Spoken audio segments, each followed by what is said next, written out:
Salut, c'est Yacine, donc j'espère que tu vas bien. Dans cette vidéo, tu vas voir ce que c'est que le retargeting. Donc je sais que lorsque on commence ou qu'on veut se développer de plus en plus dans le business en ligne, on entend souvent des mots barbares comme le retargeting ou toutes sortes de mots. Et c'est pour cela que dans cette vidéo, donc reste bien jusqu'à la fin pour bien comprendre ce concept-là et surtout la puissance du retargeting et comme quoi c'est vraiment inévitable, indispensable à mettre en place, à comprendre et du coup à pouvoir mettre cela en place dans son business pour avoir de meilleurs résultats. C'est grâce au retargeting. Donc avant de commencer de tout expliquer clairement, donc comme tu vois j'ai ça qui se balade dans mes mains, donc ça va être sur l'iPad clairement et simplement, tu vas voir. Donc avant d'attaquer ça, je t'invite à t'abonner directement à la chaîne comme d'habitude et à liker aussi, commenter cette vidéo pour me dire du coup si ça te plaît ce genre de format où voilà, je vais t'expliquer ça sur l'iPad, etc. Si aussi tu as d'autres vidéos que tu souhaiterais que je puisse parler pour t'aider du coup à toi, que ce soit dans ton projet ou même une notion, un concept comme le retargeting. Donc on attaque de suite et ce qu'il faut comprendre avec le retargeting, c'est que tout simplement c'est un mot, tu vois, c'est un mot un peu barbare mais anglais et en fait, target, ça veut dire cibler, tu vois. Donc, target égale ciblé.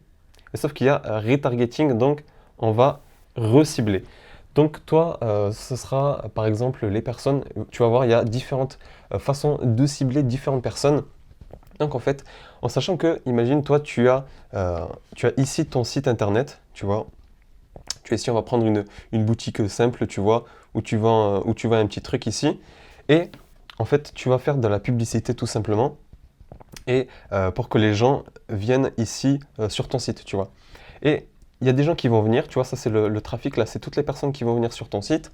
Et sauf qu'il y a des personnes qui vont du coup acheter, il y a quelques personnes qui vont acheter, mais sinon, il y a d'autres personnes qui vont du coup partir, tu vois.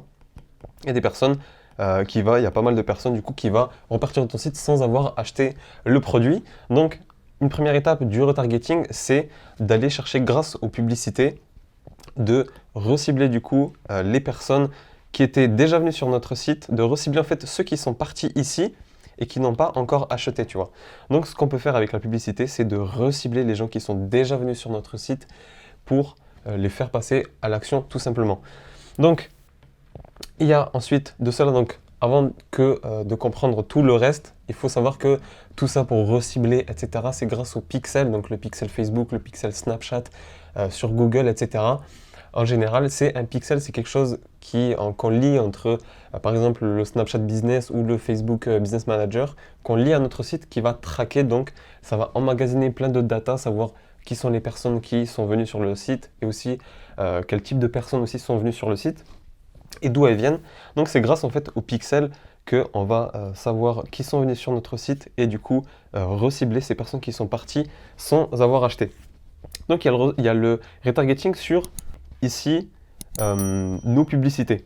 Il y a aussi le retargeting sur quand tu vas faire de la publicité sur d'autres canaux. Imaginons que là, on est toujours sur ton site ici et que toi, tu fais à côté, tu fais de la pub sur Facebook, tu fais aussi des placements avec des influenceurs, tu vois.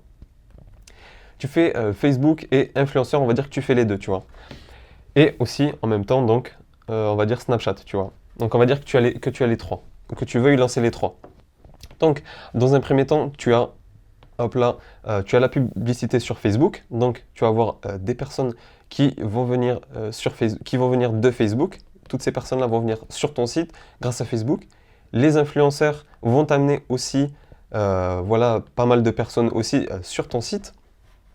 Et toi, ce que tu peux faire aussi, c'est avec la publicité Snapchat, c'est aussi ramener beaucoup de monde grâce aux publicités. Et ce que tu peux faire, donc, que ce soit sur Facebook ou aussi sur Snapchat, et ce qui est très puissant sur Snapchat, c'est le retargeting. Donc, c'est que les personnes, en fait, le pixel va enregistrer en gros toute la data de ces personnes-là, de ces personnes-là et de ces personnes-là. Et toi, quand tu vas refaire du retargeting ici sur Snapchat, eh bien, tu vas pouvoir cibler, en fait, pas uniquement les personnes qui viennent de Snapchat, mais tu vas pouvoir faire un retargeting pas que sur les gens de Snapchat, mais sur ceux qui viennent de Snap, bien évidemment, des influenceurs qui sont déjà venus, et ensuite de Facebook. Donc ce qui est très puissant, c'est que en fait, là, tu vois que on a ici trois, on a trois sources de trafic, tu vois. Et en fait, ce qui est important, c'est que euh, ces trois sources de trafic, elles sont soit des personnes, soit les personnes sont différentes, tu vois, soit c'est les mêmes personnes que tu vas avoir, mais sur des plateformes différentes, tu vois. Et quand tu as soit les mêmes personnes, soit des personnes différentes, de toute façon, dans les deux cas, c'est très puissant, mais quand c'est les mêmes personnes, ça va créer un effet qui est très puissant. C'est un effet, en fait, d'omniprésence. Donc quand une personne voit, par exemple, ta publicité grâce à un influenceur ou autre sur les réseaux sociaux, tu vois, et que derrière, surtout que maintenant on a vu, il y a eu beaucoup de placements avec les influenceurs, etc. Et qu'on sait qu'il y a des placements qui sont sérieux, d'autres un peu moins sérieux. Ce qui fait la différence, c'est une omniprésence. Et quand la personne voit un placement influenceur et ensuite revoit la publicité sur Snapchat, revoit une publicité sur Facebook ou autre, elle se dit, ah ouais, c'est sérieux, je la vois partout, etc. Et du coup, ça continue, en fait, ça va rentrer un peu dans son paysage visuel entre les publicités, etc. Et sur les différentes plateformes que la personne va utiliser. Et cette omniprésence va faire que la personne va se dire, c'est vrai que ça m'intéressait parce que j'avais déjà swipé sur le site, j'étais déjà venu sur le site. Là, je suis retargeté. Bon, elle ne se dit pas que je suis retargeté, mais elle se dit, je revois encore la publicité. Donc, c'est vrai que ça m'intéressait déjà de base. Allez, let's go, c'est bon, je le prends. Donc, un jour, 2 jours, 3 jours après, tu vois. Donc, c'est un effet d'omniprésence et ça, c'est très, très important et c'est très puissant en retargeting. Ensuite, en troisième point, donc là, on a vu, je vais te présenter du coup là, on a vu les deux premiers points. Donc, que ce soit pour le premier, c'est le retargeting sur les personnes qui sont déjà venues, par exemple, si c'est de la pub Snap, qui ont vu les publicités une fois, 2 fois, et qui sont reciblées derrière. Ensuite, on a vu la deuxième, qui est le retargeting par rapport aux autres sources de trafic, et ça toujours grâce aux pixels, bien évidemment. Donc, c'est le retargeting des différentes sources de trafic, tu vois. Et ça, c'est très puissant avec Snapchat, mais même en règle générale, c'est vraiment puissant de faire du retargeting sur les autres plateformes où tu dépenses aussi de l'argent, tu vois. Et en troisième point, c'est le retargeting par rapport à la data que tu as. Donc, par rapport à la data, donc ce qu'on peut faire, c'est que ce soit sur Snapchat ou autre, c'est que tu peux faire du retargeting par rapport aux données que tu as déjà de tes clients, donc que ce soit avec les numéros de téléphone, mais aussi les mails. Donc, si tu as, par exemple, voilà, je vais mettre le numéro de téléphone, mais surtout si tu as une base mail, donc ceux qui ont eu énormément de ventes ou qui ont voilà, déjà une base mail sur le côté de leur précédente vente ou autre, de leur précédente boutique, peu importe, en tout cas une base mail, tu peux intégrer en fait cette base mail, par exemple sur le Snapchat Business, parce que moi je parle vraiment du Snapchat Business parce que c'est celui où je suis totalement incollable, tu vois, et que j'utilise quotidiennement. Et que sur le Snapchat Business, tu peux intégrer du coup toute la data, en fait tous les mails. Donc si tu en as plusieurs centaines, des milliers de mails, tu les intègres directement. Il y a vraiment un onglet exprès où tu apportes, c'est comme un fichier entre guillemets Excel, où tu as tous les mails qui sont listés, etc. Tu importes ce fichier-là et directement les personnes vont être ciblées en fonction de leur mail. Donc c'est ces 3 points-là qui font que, et ces 3 points, ce ne sont pas forcément l'un ou l'autre. C'est que vraiment, quand tu fais du retargeting, c'est les 3 points ici qui sont pris en compte, tu vois. C'est le retargeting, par exemple, quand tu fais la publicité sur Snapchat, ça va recibler naturellement. Si, en parallèle, tu as d'autres sources de trafic, bien évidemment, elles vont être aussi touchées sur Snapchat, par exemple. Et sinon, en plus, tu peux rajouter les mails ici, la mail, voilà, la data que tu as sur tes clients.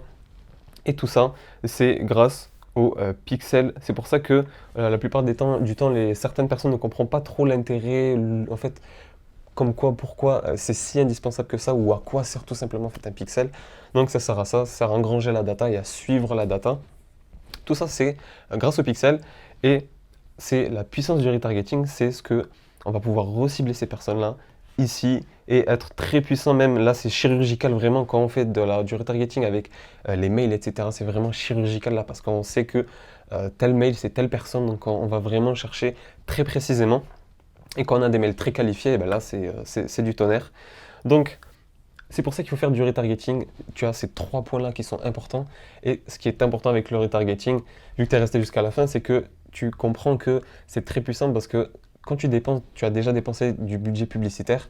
Quand tu fais du retargeting, c'est du budget publicitaire pour des gens qui sont entre guillemets chauds, c'est-à-dire qui ont déjà vu au moins ton produit ou ton site ou ta marque, tu vois. Et ça va faire que tu vas être beaucoup plus rentable en retargeting et c'est ce qui est très puissant et la plupart du temps, en gros les gros e-commerçants ou ceux qui font des gros placements avec des influenceurs en général pour du e-commerce, c'est ce qu'ils font. Ils font les placements avec les influenceurs, les gros influenceurs qui leur amènent un gros coup de trafic sur leur site et ensuite derrière, ils font du retargeting sur, voilà, sur 3 jours, 7 jours, 15 jours et c'est ce qui marche, fonctionne et ce qui vraiment va te permettre d'être réellement rentable et de retoucher les gens qui ne sont pas passés à l'action auparavant. Donc voilà pour cette vidéo, j'espère qu'elle t'aura plu et que tu maintenant connais et maîtrises et comprends surtout le retargeting. Donc dis-moi en commentaire si tu as kiffé la vidéo, like aussi cette vidéo pour voilà, me dire que tu as kiffé et à t'abonner aussi à la chaîne. Et en description, tu as un petit cadeau à récupérer, c'est totalement gratuit, c'est pour toi. Et du coup, on peut se dire à la prochaine vidéo. Merci de l'avoir vu. Allez, ciao!